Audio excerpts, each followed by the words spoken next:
Hello anh em, chào mừng anh em đến với số thứ 3 của Cloud Talk, podcast của câu lạc bộ Cloud 10. Đến với số này, bọn mình sẽ giới thiệu và hướng dẫn anh em cách sưu tầm cũng như chơi một trong những faction vừa được cập nhật của game Deathguard.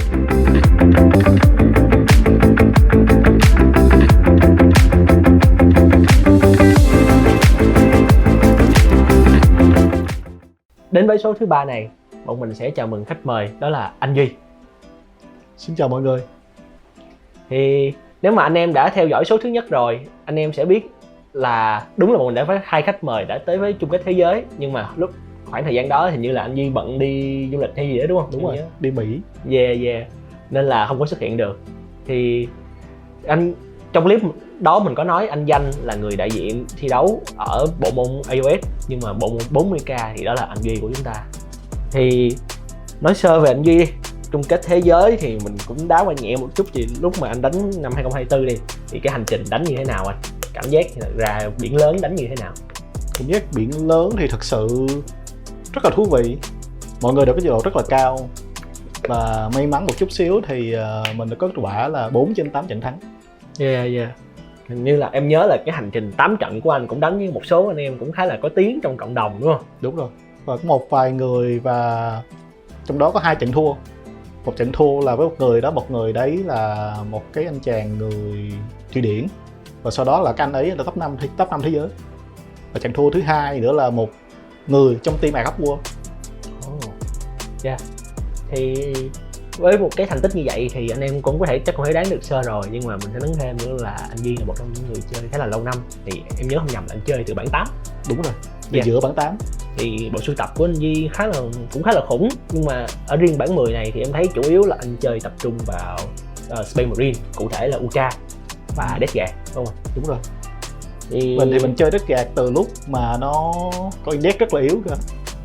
Chơi qua bao nhiêu sóng lớn rồi, búp quá trời búp luôn, xong giờ đổi sách luôn. Đổi sách là thời tới. Thì 2 faction đó cũng có thể đưa qua về lối chơi sơ của anh Duy. Thì nếu mọi người không biết thì Ultramarine cũng là một trong những faction nó khá là đa dụng. Nó không thiên hướng về một cái lối chơi bất kỳ. Nó có thể build bắn hỗ trợ, có thể build melee dàn lên. Deathguard cũng giống vậy. Deathguard cũng có thể tương tác vừa ở tầm xa vừa ở tầm gần đối phương. Thì nói qua về lối chơi của anh Duy. Thực sự thì mình sẽ đến chút xíu. Tức là Deathguard thì nó không thiên vào tầm xa. Thực sự không thiên vào tầm xa, mà nó chỉ là một cái tầm trung bình thôi. Từ đa dụng của nó nhất là khoảng 12 đến 18 inch mà phát huy tốt nhất, nhưng mà nói không tầm xa thì khó quá, mỗi giờ bắn anh em bạc đầu á. Cái này mình sẽ đến chính là tại vì codec mới ra, thành ra là có một số cái unit được boost bắn rất là mạnh, thành ra thì mọi người cảm giác là nó bắn mạnh hơn hồi xưa, bắt đầu bắn nhiều hơn. Nhưng mà thực sự thì cái cốt lõi chính của Deathguard vẫn là từ 12 đến 18 inch thôi. Rồi nói qua thì giờ đó anh cũng nói qua về lối chơi của anh Duy đi. Thì là một người chơi với những thành tích mỗi lần đánh giải đều khá là ổn, trung bình là sẽ top 5 hoặc là thậm chí giải mà anh Duy năm ngoái em nhớ là top 2 đúng không? Đúng rồi, anh Danh top 1, 2. Anh Danh top 1. Và phải vừa rồi thì mình hạng 4. Luôn luôn là trong top 5 trở lên. Thì anh Duy người hết cứu. Thì về lối chơi của anh Duy thì nếu mà có người hỏi là anh chơi như thế nào thì sẽ miêu tả cho lối chơi của chính mình như thế nào? Thực sự để mình nhận xét lối chơi của mình thì mình hơi khó chịu. Tức là mình luôn hướng đến cái việc là build list để mà ngăn cản đối thủ ghi điểm và cao to đối thủ, không cho đối thủ ghi điểm, và mình chỉ hơn đối thủ một chút xíu thôi, kiểu vậy thôi. Nhưng mà mình cũng có trải nghiệm đánh với anh Duy khá nhiều, thì anh Duy cũng một trong những người tính toán khoảng cách rất là tốt. Thường là anh Duy sẽ đo khoảng cách giữa những cái unit trên bản đồ với nhau để nó không có chệch ra ngoài kế hoạch. Ví dụ như đối phương có bốc lên Mundri thì từ đầu mình đã đo khoảng cách rồi, thì cái sự tương tác nó cũng, mình đã tính trước cái sự tương tác đó rồi thì cũng dễ hơn. Thực sự đó một cái tip ở mình học được ở giải thế giới. Tức là mọi đối thủ đều đo trước khoảng cách để mà dự đoán trước được là bây giờ mình đối thủ mua như lên thì sẽ chạc bao nhiêu, kiểu vậy. Mình tính trước cái mức mua của đối thủ. Và trong một số faction, thí dụ như là có một số unit advance chạc chẳng hạn, thì trung bình của họ thì họ cũng có nói chuyện, mình cũng có nói chuyện với một số người trong đấy đi, thì họ cũng cho là đối phương được may mắn đi, thì thường sẽ là advance ra 4 hoặc 5, thì họ thường sẽ cộng cái đó vô mu luôn, và họ đo được luôn khoảng cách, như kiểu nó mà tính toán được cái khoảng cách tương đối an toàn. của họ như thế nào. Đó là một cái tip nhỏ. Thì hôm nay chủ đề chính mọi người sẽ nói về hôm nay đó chính là Deathguard. Thì một chút về lo. Deathguard là Legion thứ 14 của Space Marine và là một trong những chapter phản bội. Trong và sau sự kiện Horus Heresy thì Deathguard hiện nay đã quy phục về dưới trướng của Baba Nurgle, và Primat của họ là một trong số những Primat còn sống, Mortarion aka Morty aka bé rùa.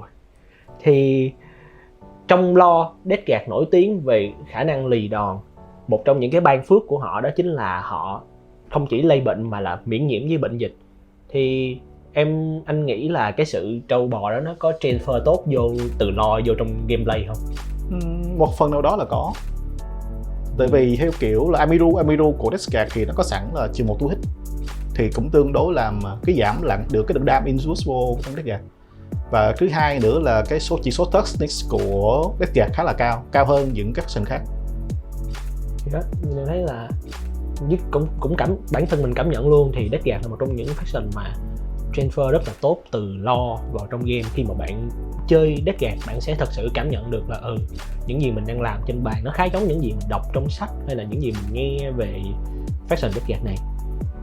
Thì quay vô trọng tâm chính, thì hôm nay bọn mình có những cái hướng dẫn từng bước để anh em mới cũng như là những anh em đang hứng thú với Deathguard có thể bắt đầu hành trình sưu tập faction cực kỳ thú vị này. Thì bắt đầu trước đi, hướng dẫn sưu tầm. Hiện tại có 3 boss chính bọn mình luôn hướng tới. Có những boss combo thì bọn mình luôn hướng là anh em nên mua những boss combo đó. Thứ nhất, boss combo đa dạng unit. Anh em quay lại đầu cái khúc hướng dẫn ha. Thì phần đầu tiên đó là hướng dẫn sưu tầm. Khi mà anh em mua, bọn mình luôn hướng tới anh em nên mua những boss combo với nhau. Khi những boss combo nó sẽ đa dạng về mặt unit và nó tiết kiệm rất nhiều về mặt tiền bạc cho anh em.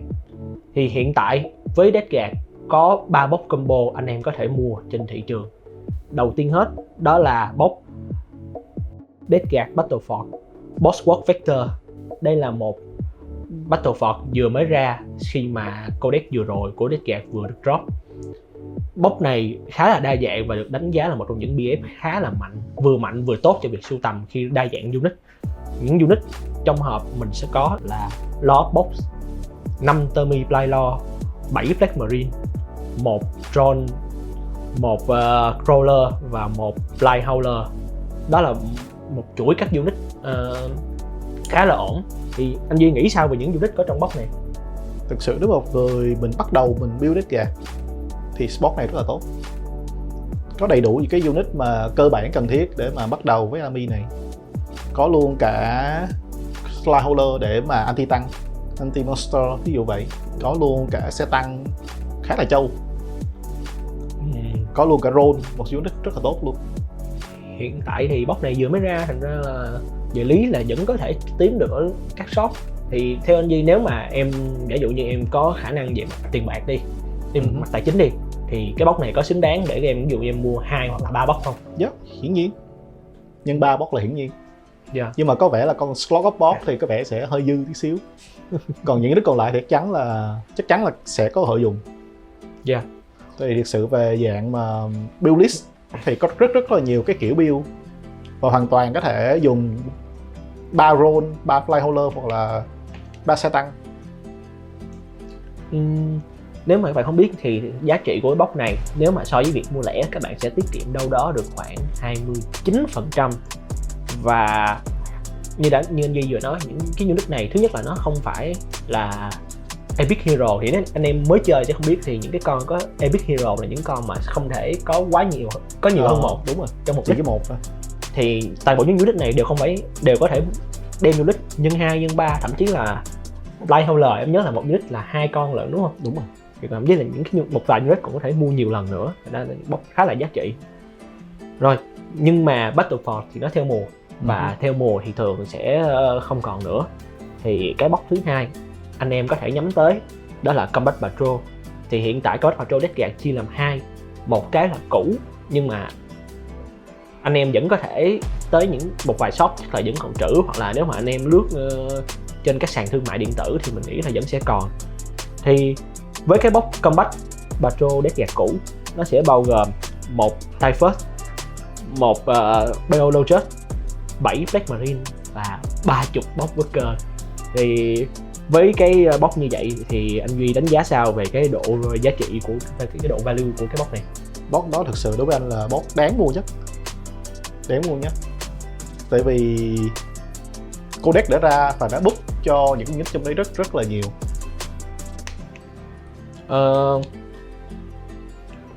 Nhưng mà em thấy có tới 30 box Worker, không biết là có dư thừa quá không ta? Tại vì em không biết là Death Guard thì với Death Guard thì box Worker nó giá trị như thế nào. Thực sự thì cái rule mới của Walker là một unit là mới 10 con và có thể mang được tới 20 con một unit. Và một cái rule quan trọng nhất trong Codex được update tức là Infiltrator. Và với mọi người đã biết thì Infiltrator thì mình có thể deploy được unit đấy ra khỏi ngoài Dormant Zone của mình. Thì... một cái rule rất là mạnh. Nó giúp mà mình mình tăng chiến thuật khi mình chơi rất là nhiều. Và em nhớ là nó cũng tương tác khá là tốt với cái Army Rule mới, thì nó sẽ tạo ra một cái vùng khoảng cách contagion khá là bự ngay từ đầu. Nếu các bạn biết thì ban đầu lúc trước á, mà kể cả bây giờ cũng vậy, Death Guard Army Rule của nó là vùng lây bệnh, nghĩa là nó sẽ có một cái vùng aura xung quanh, khoảng tùy theo game, tùy giai đoạn của trận đấu thì đâu đó thôi khoảng từ 6 đến 9. Thì từ ra một là 3 inch, ra 1 3, ra 2 6 và sau đó thì 9. Thì cái vùng đó toàn bộ các datasheet của Death Guard đều chơi xung quanh cái vùng đó, thành ra là việc có một unit mà có thể đứng sẵn từ ngoài xong dâng lên sớm tạo ra một lợi thế rất là lớn cho Death Guard. Như vậy thì box này khá là tốt theo em nghĩ, nhưng mà về việc mua 2, mua 3 thì sao? Có nên tập trung mua 2, mua 3 chơi cái box này không? Mua 2, mua 3 thì thực sự rất là đáng. Tại vì con Bio thì nó cho là 5 cộng lethal và critical ở 5 cộng thì rất là đáng mua. Nhưng mà cũng một lần nữa thì nó lại dư con Typhus. Typhus thì theo nhiều người biết thì con Name Doctor thì chỉ mang được 1 thôi. Nó sẽ dư 2 con đấy. Thì một là anh em sẽ phải kiếm lại một người nào đó bán lại. Hai là anh em nếu mà tay nghề anh em cao thì có thể xào chẻ con đó thành một kênh character khác. Thì đó là Combat Patrol cũ, một box khá là lợi, nhưng mà nó cũng sẽ không có tồn tại trong một thời gian sắp tới nữa. Mình nghĩ đâu đó khoảng 2-3 tháng nữa thì chắc là sẽ khó là mua cái box đó lắm. Thì thay thế cho box đó là một box Combat Patrol mới của cho Death Guard. Thì nói sơ cho anh em thì một vài cái Combat Patrol mới gần đây nó không được tốt lắm, nhưng mà với mình cái số lượng unit có trong cái Combat Patrol mới này khá là ấn tượng. Thứ nhất, với cái box này anh em sẽ có một Lord of Vigilance, một Talisman và một lần nữa vẫn 7 Black Marine, Chaos Rhino và Deathshroud Terminator. Thì với cái box như vậy thì anh Duy nghĩ cái value của nó như thế nào? Value rất là sự đối với cá nhân anh thì anh không đánh giá cao box này lắm. Tại vì thực sự do datasheet của Deathshroud đi thì hiện tại nó hơi mạnh kiểu vậy. Nó align rất là tốt với lại cái rule condition, nên thành ra chắc chắn sắp tới sẽ bị nép, mà bị nép rồi thì nó sẽ không đáng chơi nữa. Cả cái thứ hai nữa là con lọt cái virus thì nó chỉ combo tốt và nó lại những con roll thôi, thành ra là nó lại càng giảm cái giá trị của nó không có cái gọi là tính bao quát cho một cái người mới chơi. Và chắc chắn là roll bắn chắc chắn sẽ bị nép. Như các bạn biết thì trong codex mới thì roll bắn thì chỉ có 100 điểm thôi, khá là rẻ, rất là rẻ luôn. Và theo như anh nghĩ thì sắp tới có thể sẽ bị nép từ 10 đến 15 điểm. Em nghĩ cái khả năng output của nó với cái stat của nó mà so với cái điểm hiện giờ quá là rẻ. Đúng rồi, chính xác, quá là rẻ. Thì chắc là quá rẻ so với stat. Em nghĩ chắc chắn là sẽ bị nép. Seedup thì chắc vẫn là đang thử nước cho, tại vì vẫn còn một đợt cập nhật sắp tới nữa trước giải chung cái thế giới. Sau khi mà Seedup đã bán sạch kho rồi thì họ sẽ nép điểm. Nhưng mà trong một cái rất Patrol mà em nghĩ có một chiếc Rhino thì vẫn khá là lời, một chiếc vehicle trong trỏng thì vẫn khá là lời. Rhino reload nào cũng lời. Chaos thì Rhino và không có thể em không biết chứ Rhino được búp một dòng rất là mạnh. Một unit sau khi mà được nhảy khỏi xe rồi và sau đó Rhino bắn phụ như kiểu được Buckle Line của tao hồi xưa gần giống vậy thì được reroll on wound rất là mạnh. khá là giá trị. Thậm chí là nếu mà anh em mua box này mà em nghĩ nếu mà anh em không thích Rhino, thậm chí là còn có thể share nữa, tại vì Rhino của Chaos Marine thì thật ra thằng nào cũng muốn có thể dùng chung chứ. Yeah, box này có thể một trong những box mà có thể share với những người chơi faction khác, khá là ok. Thì đó là về mảng sưu tầm mà theo box combo. Nhưng mà sau khi đã mua box combo rồi thì anh em sẽ bắt đầu phải fill vào những cái gap trong đội hình của mình. Tiếp theo thì bọn mình sẽ giới thiệu với anh em về top 5 những datasheet anh em nên chú ý nếu mà anh em muốn bắt đầu mua những unit lẻ để bổ sung cho đội quân của mình.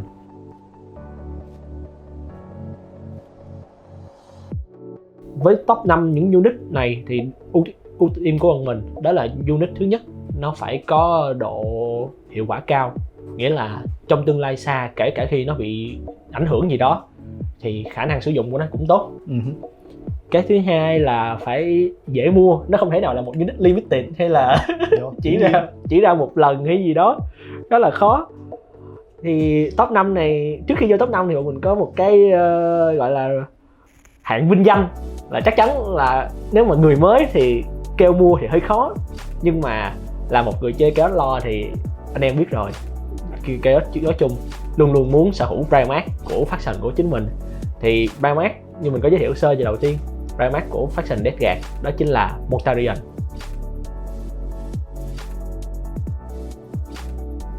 Sơ về Mortarion trong phiên bản này đi, anh Duy đánh giá đó, anh nhớ như thế nào? Thực sự thì với số điểm một của nó, với một cái bảng ở BT thì nó gọi là tạm được thôi, một cái tình huống thôi, một cái tình huống nào đó trong cụ thể thôi. Và chắc chắn là khi mà anh build list thì chắc chắn là phải xem được cái mission của cái giải đó trước như thế nào, xong mới quyết định là mình có nên build Morty hay không. Tại Morty khá là mắc điểm. Cùng với số điểm đó thì thực sự anh có thể mang được khoảng 2-3 unit khác, hoặc là một unit lớn khác mạnh hơn. Thường là những cái con mà em thấy những cái con mà gọi là 400 điểm trở lên thì mình sẽ muốn nó mang nhiều hơn, chỉ là gây sát thương hoặc là chỉ đứng ở giữa, nó cần một cái sự đa dụng nhất định. Thì nếu mà so sánh giữa bây giờ với việc Fulgrim về gần đây và đã có mô hình trên bàn chơi rồi, thì hiện giờ 4 faction Chaos CP Marine chính đều đã có Primarch của mình về. Thì nếu mà so sánh giữa Mortarion và 3 Primarch còn lại, anh nghĩ như thế nào? Thực sự so sánh thì rất là khó, thực sự công tâm thì rất là khó so sánh kiểu như vậy, tại vì mỗi cái faction nó sẽ có một cái lối chơi riêng. Thành ra để mà đánh giá thì giống như là Khang đã nói thì Deathguard nó chỉ là đội châu thôi, thì có thể là trong bộ faction này thì đội châu của một ty sẽ là có thể là châu nhất. Nhưng mà hiển nhiên thì so sánh hơi khó thực sự. Đúng là ví dụ như là Magnet thì có thể là nó cái khoảng gì cái khả năng gây sát thương thì tầm xa thì nó vô địch kiểu vậy. Nhưng mà tác thủ của nó là một cái rất là ấn tượng. Nếu mà kể cả cho cái dàn 400 điểm đi, nếu mà so sánh những faction khác như một con kênh lớn chẳng hạn, cái tác thủ đó vẫn khá là ấn tượng. Thì đó là hạng vinh danh. Nhưng mà giờ vô top 5 những thứ mà anh em thật sự muốn bắt đầu. Thì đầu tiên hết đi, em coi, em nhớ là anh Duy có gửi em có list rồi. Đúng rồi. Nhưng mà cũng đến chính với mọi người là cái này chỉ là ý kiến cá nhân của mình thôi nhé. Thì vậy anh, top 5 đó chính là Chaos Ball. Thì nói qua về Chaos Ball đi, mình nói về mô đồ trước đi. Thì mô đồ của nó em thấy nó khá là xấu. Em công nhận khá là xấu. Em thấy thường là anh em sẽ kiếm những cái con cũng thường là mình sẽ kiếm những con tương tự như là Salasis Sports sẽ đẹp hơn. Nhưng mà người thấy có thể thấy trên bàn nó đẹp hơn. Thường là sẽ kiếm một mô hình proxy. Nên mô hình thì nếu mà và quan trọng nhất là mô hình này có thể áp dụng vô giải thế giới và họ cũng sẽ chấp nhận. Giúp mình đã dùng nó giải thế giới và giám khảo chấp nhận rất là dễ. Thì đó, về mặt mô hình thì có thể là không phải là nổi bật lắm khi mà sưu tầm, nhưng mà tại sao nó nằm trong top 5 này anh? Về mặt lối chơi thì tại sao nó lại nằm trong top 5? Cái thứ nhất là họ thêm một cái keyword vào trừ, có thêm cơ codex, có thêm một cái keyword là scout. Thì đối với anh đi, một cái người chơi chuyên về competitive thì những anh đã luôn đánh giá cao những cái unit có infill, có scout. Thì đây sẽ là một unit đi 8 inch và có scout nữa, thì nó rất là đa dụng đầu game. Thì thường á, Deathguard sẽ bị một cái là cái đi chậm. Đúng rồi, cái move của nó khá là chậm, thành ra những cái unit và cái việc cái move nó nhanh là những unit tạo lợi thế rất là lớn và thường được ưu tiên trong khi mà mình sử dụng Deathguard. Chaos Ball Em không biết là vị trí của nó như thế nào trong đội hình, ví dụ là nó chỉ là một dạng tiền tuyến để hứng đối phương, cản chân đối phương, hay là nó là một unit ghi điểm, hoặc là nó là một unit gây sát thương. Thì giống như nó hồi nãy đi thì cái support thì nó rất là đa dụng. Thường là anh sẽ deploy nó ở gần giữa bàn để mà nó có thể chạy ra ghi điểm sớm ở ngay giữa bàn. Và như mọi người biết thì có khá là nhiều lá bài có thể ghi điểm ở giữa bàn. Và cái thứ hai nữa là thường giữa bàn tùy theo Global Zone thì sẽ có những cái chỗ núp, thì nó sẽ là một cái unit để mà phát contingent. Thì đó, một unit đa dụng, có thể là không phải là một người sẽ tiêu diệt unit chủ lực của đối phương, nhưng mà với cái sự đa dụng đó thì tùy thuộc vào tình huống đang xảy ra trên bàn thì nó đều có thể ứng dụng được. Đặc biệt là khi mà vị trí của nó từ khởi điểm đã là ở giữa bàn rồi thì rất là dễ để di chuyển sang xung quanh. Tiếp theo, unit tiếp theo mà mọi người có thể để ý đó là drone. Thì ưu điểm của unit này đi, thứ nhất là về mặt mô hình, anh đánh giá sao về mô hình của nó? Drone thì rất là đẹp, thiết kế đẹp.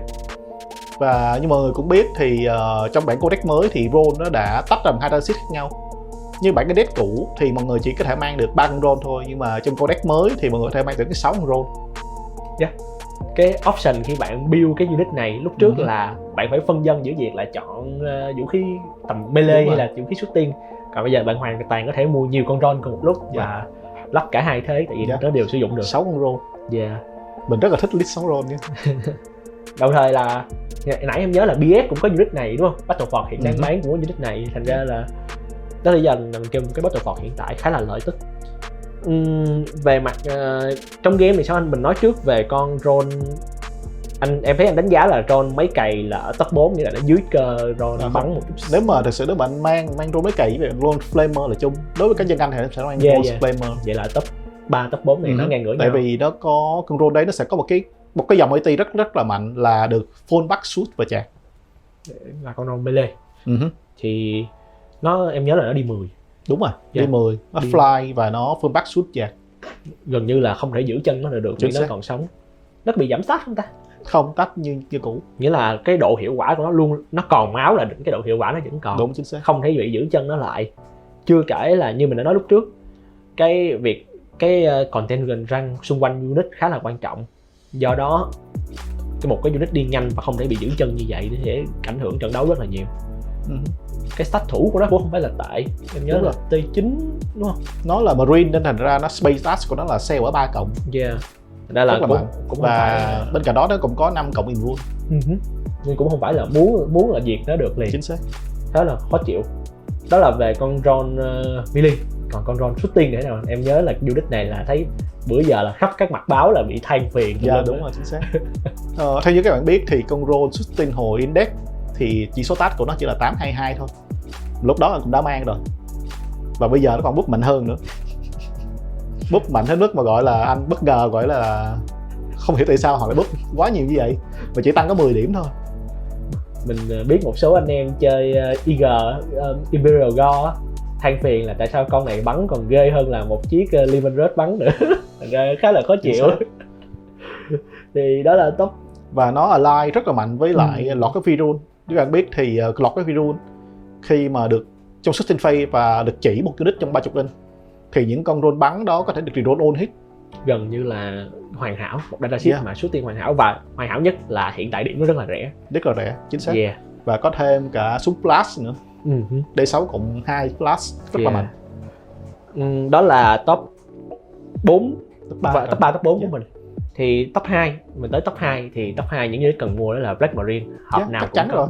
Hộp nào cũng có, và nếu mà bạn chơi deck gạt thì chắc đó cũng là lý do lớn nhất để chơi về mặt mô hình. Thì về Black Marine thì mô hình thì khỏi nói rồi, đẹp đa dạng.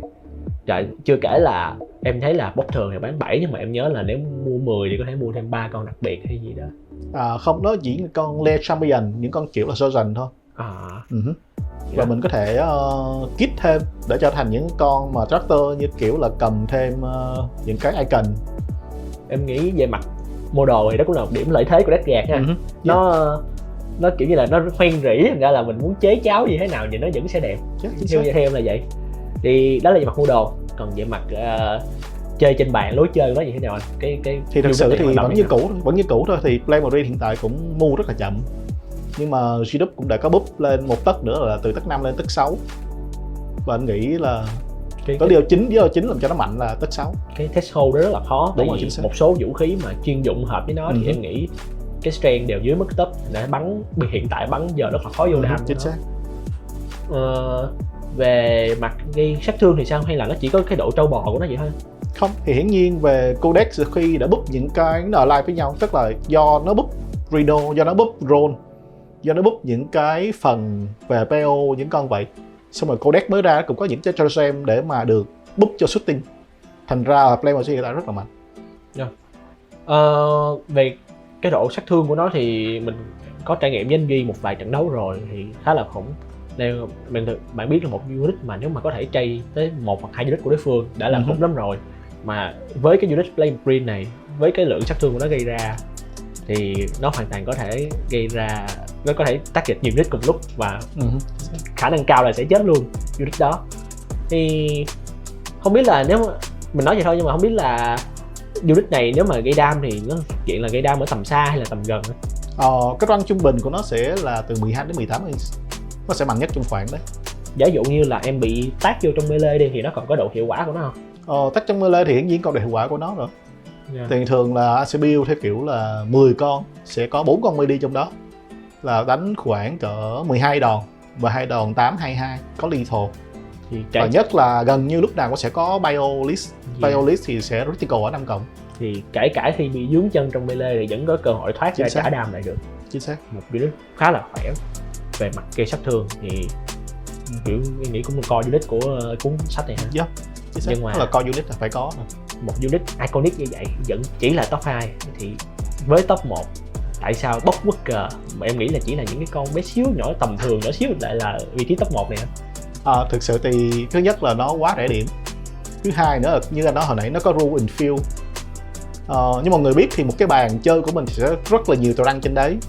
Và cái phần control được cái normal land rất là quan trọng.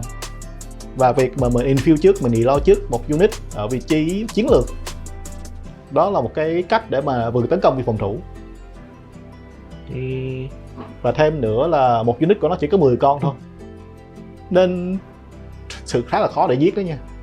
Giống như em cũng đã trải nghiệm rồi đúng không? Cái phần mà 5 cộng phenomen của nó kiểu là khá là kỳ cục. Có lúc thì mình chết hết, có lúc thì tự nhiên nó lại rất là trâu, bắn mãi không chết. So với cái kiểu mô đồ mà cái dạng mà đi lên trước để chết thì đó là một trong những cái sát thủ khá là tốt. Khi mà T4 nó chồng chất những cái sát thủ nhỏ nhỏ lên nhau, nên cho cái mức điểm của nó nhiều khi bạn phải đưa ra những cái vũ khí rất là cao cấp mới giết được nó, kiểu vượt ngoài tầm kiểm soát của bạn. Và thí dụ như là một vài lần nào đấy đi đúng không? Mà mình thấy đối thủ all-in quá nhiều vào Boxwalker thì hoàn toàn có thể dùng một CB để mà búp go to round cho Boxwalker. Và unit đấy sẽ có thêm cả cover và 6 cộng invuln. Hoàn toàn có khả năng sống sót qua được đợt tấn công. Chính xác, 20 con mà với 6 cộng invuln và 5 cộng phenomen thì khó giết nha. Nó cũng là một trong những số unit mà có thể từ 10 đến 20 con thì em nghĩ cái việc mà sưu tầm nhiều là hoàn toàn có thể. Chính xác. Đúng không? Maximum giờ có thể slot cho được một unit là một đội hình là bao nhiêu ta? Tùy theo detachment. Nếu mà thực sự là mình build theo detachment của boss riêng và boss thì có thể lên con số tới 150 boss. Mình có thể mang 150 boss. Thật ra là anh em biết rồi đó, nếu mà thấy ai xả rẻ thì cứ ôm con nó vô đi, không có lỗ được đâu. Chính xác. Mình cũng đang rất là hối hận đó, tại vì hồi xưa nghĩ thừa quá đúng không? Nghĩ thừa và đi bán đi và bây giờ phải mua lại. Nghĩ chừng 30 con hết ra sao dùng nó được nữa, và bây giờ phải mua lại. Thì đó là về unit mà được bọn mình đánh giá là top 1 của Deathguard và anh em nên chú ý khi mà bắt đầu sưu tầm mua lẻ. Thì sau khi sưu tầm xong thì đương nhiên là anh em sẽ muốn mang xuống bàn chơi. Phần tiếp theo bọn mình sẽ muốn nói về tổng quan lối chơi của Deathguard. Thì nói về lối chơi của Deathguard trước đi. Phần Horde hay là Elite anh đánh giá là nó thuộc về cái lối chơi như thế nào? Horde anh nghĩ đó là combat army, nó là nửa này nửa kia thôi. Nó vừa cũng có Horde của cái tụi boss, cũng có vừa cái Elite của Death Round của vehicle. Nghĩa là số lượng body trên của nó khá là chỉ là trung bình thôi. Nó không đông đến mức mà gọi là đâu cũng có mặt, nhưng mà nó không yếu đến mức mà đối phương có thể liền cái là đi liền. Em đáng vậy. Và đồng thời em thấy là vehicle nó cũng khá là nhiều đó, em thấy 1 lít thì thường vehicle cũng tương đối từ 4 đến 5. Yeah. Nó cũng không phải là chỉ bị chán nhưng mà chỉ chơi infantry thôi. Tiếp theo là về khả năng gây sát thương đi, thì mình nãy mình có nói sơ rồi, mà em cũng muốn nhắc lại thử thôi là đây là một faction chuyên về shooting melee hay là như thế nào? Thật sự nếu mà trong index cũ đi đúng không, thì anh sẽ build thiên về melee nhiều hơn. Shooting cũng có nhưng mà khá là ít thôi, và shooting phase thường sẽ trôi rất là nhanh. Nhưng mà hiện tại thì codex này nó búp shooting khá là mạnh, và bây giờ nó có một sự cân bằng rất là tốt giữa shooting với lại melee. Nếu vậy đây sẽ là một faction rất là phù hợp với những bạn muốn là cái đội hình của mình không bị bó buộc vào một lối chơi nhất định. Mình hoàn toàn có thể build full shooting hoặc là full melee, đó là tùy thuộc cho mình thôi. Còn khả năng phòng thủ thì nãy em cũng nói sơ là nó trải nghiệm rất là tốt từ lo xuống bàn, khả năng phòng thủ rất là tốt. Thì nhưng mà các bạn sẽ hơi khó hình dung thì chính xác là khả năng phòng thủ nó tới từ đâu anh? Thì giống như là Khang đã phân tích từ đầu thì phòng thủ nó tới từ contagion, và BT của nó sẽ là chừng 1 hit. Thì mọi người biết thì 1 hit nó sẽ giảm đam khoảng, thế mình tính toán là sẽ giảm đam khoảng từ 20%. Thì đối phương sẽ không phải là bạn đánh vô khó, mà là bạn khi mà bản thân bạn đổ đai nó đã khó gây sát thương vô Deathguard rồi, nên khi mà tới việc Deathguard save hay là gì đó nó chỉ còn 1-2 viên thôi, thế là đơn giản cho Deathguard. Wound nó cũng khó vô. Đó là về khả năng phòng thủ. Và tốc độ như thế nào, ví dụ như em là một người muốn một faction nhanh đi thì có phải là một faction em nên hướng đến hay không? Hiện tại thì nếu mà em muốn nhanh đúng không thì anh khuyên em nên chơi faction khác. Sự đó đi dần phần điểm yếu của nó vẫn là đi chậm, nhưng mà Vo Codex nó đã búp cái phần như kiểu nãy giờ mình đã nói đó, nó được búp rất là nhiều về scout, về infill, sau này búp capacity round nhảy 6 inch chạc, thì nó làm cho đa dụng của nó nó tăng lên rất là nhiều. Những unit cụ thể thôi đúng không, chứ mà mặt bằng chung thì nó vẫn là một faction chậm. Chính xác. Thành ra là nếu mà anh em hiện tại nếu mà anh em deploy sai chẳng hạn, action sai chẳng hạn, sẽ trả giá rất là nặng và gần như là mình gắt kẹt ở chỗ đó luôn, kiểu vậy. Xa lầy chỗ đó chẳng hạn là như vậy. Thì anh em có thể suy nghĩ trước khi là dấn thân vô cái faction này, hoặc là như bọn mình đã nói từ những episode trước, câu lạc bộ bọn mình luôn luôn chào đón anh em tới để thử trải nghiệm game. Có thể anh em nên trải nghiệm thử coi nó có phù hợp với lối chơi hay không.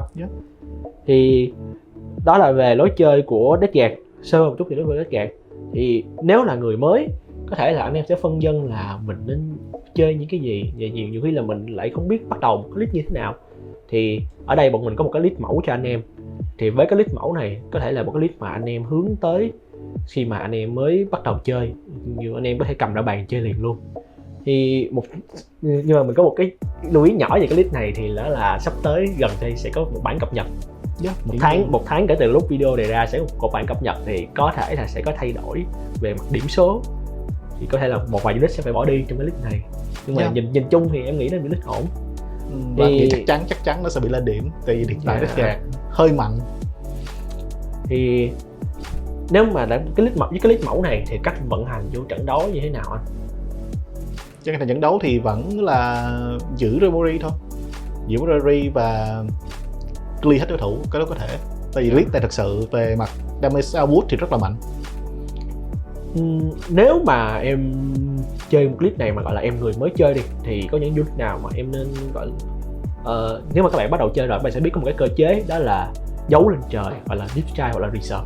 Thì với cái list này có unit nào mà em nên giấu lên trời để em bảo vệ nó, hay là để những cái round sau nó tiếp cận tốt hơn không anh? Hiển nhiên là next round thì lúc nào cũng nên deep strike, và hiển nhiên là do cơ chế là 6 inch chạc thì gần như là hơi khó để chặt hụt hiện tại. Và unit thì hiển nhiên trên bàn sẽ là boss, sẽ là Slay Marine trong Reno. Nếu mà tương tác với đối phương đi, thì em có nên chủ động đi qua phần sân của đối phương không, hay là em nên chờ đối phương vào em không? Hiện tại cái lối chơi của Deathguard thì nó sẽ thiên về phần giữ nó mới lên nhiều hơn. Tại thật sự một lần nữa là nó đi rất là chậm. Nếu như mình như kiểu mình cố gắng đi qua nhà đối phương quá thì hiển nhiên sẽ bị đối phương bắn chết. Nhìn vậy thôi chứ mà thật sự cái phần trong game thì sẽ có rất là nhiều cái tool để mà giết Deathguard. Detach này nếu mà nói về khả năng phòng thủ đi, thì có những cái gì có thể giúp nó để hỗ trợ cho việc phòng thủ không? Hiện tại thực sự trong Detach mình này thì phòng thủ tốt nhất chỉ là chừng 1 hit đến từ Contagion. Và thứ hai nữa là mình lợi dụng cho răng thì mình núp thôi. Một vị đó mà nó thường hướng về hướng phần mặt cong hơn đúng không? Đúng không? Mặt cong hơn. Chính xác. List này sẽ thuần hướng về như kiểu là tấn công và các phòng thủ tốt nhất chẳng hạn như vậy. Nếu em là một người mới chơi đi thì khi mà trong trận đấu xảy ra, giả dụ như bên kia có một con mà em muốn tìm cách tiêu diệt sớm đi, thì, hoặc là muốn tìm cách tiêu diệt đi, thì anh nghĩ trong list này unit nào có cái độ khả năng sát thương gây ra ổn định nhất để tiêu diệt một cái unit con như vậy? Thì hiển nhiên là Flame Marine rồi. Flame Marine thì hiển nhiên có thể chạy Rhino lên, lính nhảy ra khỏi xe. Thì như mọi người biết thì Rhino đi 12 inch và lính nhảy ra xe là 3 inch nữa, là xem như con lính đấy có thể mua được tới 15 inch rồi. Và tầm bắn đa dụng nhất trong cái tuổi đất gạt là 12, thì cái tầm đa dụng của nó sẽ là 27 inch. Và gần như trong cái tầm 27 inch đó thì hoàn toàn nó có thể giết được một con nai lớn luôn, hiển nhiên tầm tí là như vậy. Thì giả dụ như một cái bạn nào đó thấy cái list này, xong bạn đó cầm chơi thử đi, thì anh nghĩ là những cái đối phương như thế nào mà bạn có thể gặp khó khăn, hoặc là những cái đối phương như thế nào thì bạn sẽ gọi là trên cơ hơn một chút? Gặp khó khăn, thực sự deck gạt sẽ khó khăn với những cái army có nhiều mortal wound. Thí dụ như là Kush gạt được list bởi Lord Rasus, bắn thì bắt wound rất là nhiều, và gần như một lượt bắn của Rasus là coi như là clear được cả một squad lên một riêng 10 con. Townsend mà mới ra rồi không Kush kết luôn. Kush là mạnh nhất. Thì nói chung là những phát sinh bắn thì bắt wound rất là mạnh. Và mọi người cho mọi người biết thì mỗi con Marine này chỉ có 2 wound thôi. Và gần như Rasus bắn là chết. Đúng rồi, và như em nói luôn, Townsend index xong rồi lên codex Ranscovan, bắn thì bắt wound, bao chết. Chiền cái mảng để vui là phải nhắc thằng đó rồi. Chính xác, bao chết. Nó mà giữa cái việc mà nó cắt phép, giữa cái việc mà nó xả đi bắt wound, và giữa cái việc mà nó có thể rename những cái tăng sốc nhỏ nhỏ trong game nữa, thì nhiều khi không cần tương tác cái đối phương đổ viên đai nào, đối phương tự nằm lăn ra hết rồi. Khá là khó chịu. Thứ hai nữa có thể là Chaos Knight. Nếu mọi người biết thì Chaos Knight bắn rất là nhiều, bắn rất là rác và rất là nhiều. Một con có thể bắn tới 12 đến 15 viên. Xây đủ thì hồi cũng tự sát ngã thôi, chứ không phải nào mà đổ qua bắn rất nhiều. Và búp là EB2, là gần như là nếu mà đám Marine mà mình hớ hên bị expo ra giữa đường chẳng hạn, thì gần như sell 5 cộng là gần như là chết. Còn lợi thế thì sao? Nếu mà gọi là em kiếm một cái kèo lợi thế thì những cái faction như thế nào em có sẽ lợi thế hơn? Lợi thế thì hiển nhiên đối với anh đi, đúng không? Thì hiển nhiên nó sẽ chuyên counter melee. Gần như những cái list melee như kiểu là thuần melee orc sẽ hơi khó gặp. Không, orc xuất tinh vẫn mạnh nha. Thì vẫn mạnh. Vì orc melee thì hơi khó gặp deck gạt thật. Thật sự rất là khó để gặp deck gạt. Tại vì deck gạt nó có thêm cả cái flamer rất là nhiều, và khi mà orc mà chỉ cần move lên thôi bị flamer và gần như là anti infantry 2 cộng thì chết rất là nhanh. Với lại em nhớ nãy anh cũng có nói là cái tầm hiệu quả của nó đâu đó khoảng 24 inch. 12 đến 18 inch. Thành ra là khi mà vô cái tầm melee cũng là đồng thời vô cái tầm hiệu quả của deck gạt luôn. Chính xác. Nên sẽ bắt đầu phải trả giá rất là nhiều. Sẽ deal damage rất là mạnh, chính xác. Những người mới chơi khi mà cầm list này thì anh nghĩ là có khó phải phát huy hết cái faction của nó không? Khi mà anh nghĩ không khó đâu. Tại vì những cái unit anh mang như kiểu là vậy thì nó align với nhau rất là tốt rồi. Như kiểu là mình chỉ cần trong phase của mình chỉ cần nhảy lọt vision xuống, mình chỉ một unit là xem như unit đấy đã ăn squash của 3 con rune bắn. Chung là em thấy là AB nó tương tác với nhau khá là dễ hiểu. Nó không cần phải nhất thiết là với một phố faction khác, mà phải là đứng gần con này gần con kia mới kích hoạt lên được. Nó có thể đi độc lập cũng được. Thì đó là một cái clip mà nếu mà anh em mới chơi và anh em đang phân vân trong vấn đề là lần đầu tiên mình chơi nên đặt gì lên bàn, thì có thể tham khảo cái clip như vậy. Một lần nữa mình vẫn muốn nhắc lại nó là cái clip đó có thể thay đổi trong vòng 1 tháng tới nữa, về một vài unit có thể phải cắt bớt đi. Thì em giả dụ như là một cái bạn coi cái clip này trong vòng 2 tháng sau đi, và cảm thấy là clip này bây giờ quá nhiều điểm rồi, muốn cắt bớt, thì anh nghĩ thứ đầu tiên anh cắt là gì? Chắc có thể là giảm Marine lại. Hiển nhiên là đối với cá nhân anh nghĩ thì nó sẽ nép và nép nhẹ, và khi nép nhẹ rồi thì chắc chắn phải cắt bớt thì thôi. Bây giờ từ unit 10 con thì có thể cắt bớt xuống còn unit 7 con thôi, hoặc là 5 con thôi, giảm bớt nó lại tí xíu. Hợp lý, để tránh cái độ tốn bond trả lại bớt cái địa điểm của nó. những cái con còn lại thì khá là khỏe rồi, chắc là trừ khi bị ảnh hưởng thì lớn lắm. kiểu là roll bắn mà bị nép quá nặng thì có thể có thể mà suy nghĩ lại, có thể mang được một roll bắn thôi chẳng hạn, trong trường hợp bị nép quá nặng. Còn nép mà nhẹ nhẹ như kiểu 110 thôi thì hiển nhiên vẫn mang 3 con. Đó là những gì bọn mình muốn gửi tới những bạn mới chơi hoặc là những bạn đang có hứng thú với faction Deathguard này. Thì faction này là một faction mà không giới hạn cho bạn về mặt lối chơi, khi mà số lượng data sheet rất là nhiều. Bạn hoàn toàn có thể tùy thuộc vào cái cách bạn chơi để bạn sử dụng cái unit trên bàn. Vấn đề duy nhất của nó là một số cái unit nó khá là chậm, thành ra là sẽ phải cố gắng không phải một số đâu mà đa số unit sẽ chậm. Phải làm quen với cái vấn đề chậm như vậy để tránh ảnh hưởng tới cái bàn trận đấu của bạn. Thì đó là phần kết của clip của bọn mình. Thì anh em nếu mà theo dõi clip này thì có thể gửi với bọn mình dưới comment hoặc là nhắn vào fanpage nếu mà các bạn có đề tài gì muốn mình nói tới, hoặc là có faction nào mấy bạn muốn bọn mình làm clip hướng dẫn tiếp theo. Và đó là clip của mình hôm nay. Cảm ơn anh Duy đã tới với clip hôm nay của bọn em. Thì hẹn gặp các bạn trong clip tiếp theo. Bye bye mọi người. Bye bye mọi người.